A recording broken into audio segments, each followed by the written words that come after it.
So let's start with the compass. Now, we talked a little bit ago about those common reasons why performance improvement efforts fail. And one of those, remember, was inconsistent sponsorship.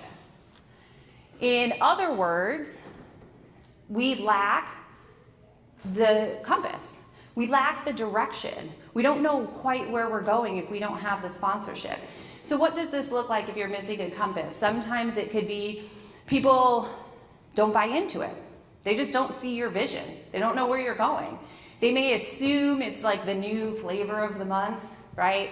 The new initiative that will last a couple weeks and then leadership's gonna forget about it. That's happened plenty of times, I'm sure. It could be that you don't have all the leaders on board, right? They're not providing the support or the resources that are needed. Other times, efforts may meander out of scope. This might have started as a small project, maybe a training initiative that now has blown up and deviated, and we've lost sight of what our outcome was, where our direction we were going was, what that final goal was. And then sometimes we start with a solution that seems like a great idea, but we haven't really identified what's underneath the problem. Why are we actually doing this? What are we trying to solve? So the thing we want people to do might not even end up making a difference because we don't understand what we're really trying to get or where we're trying to go. So the compass here helps us do all of those things just a little bit better.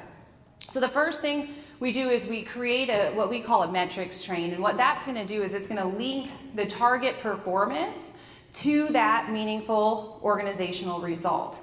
It is going to show us where we're going and why we're doing it. If we can link the behavior change that we're trying to get to the meaningful result, we're going to get everybody from frontline to C-suite invested and interested. Okay?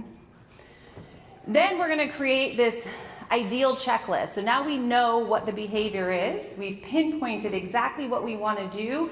We've tied it to the result, and we're going to create the ideal checklist. What do we need to do to get, what does that behavior look like? To get that ideal thing, what does it look like? Right? So now we know why we're doing it and exactly what we're trying to get people to do.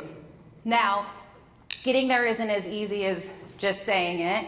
And this is why so many people skip this step and they say, you know, a safety initiative, put in cameras, put in dash cam or telematics, or put in this punitive consequence, whatever it might be. And they don't actually think of what they're doing and why they're targeting that behavior, because this does take a little bit more time. But I guarantee if you take the steps to figure out why you're changing, why you have the problem and what you're trying to change, it will make the world of difference.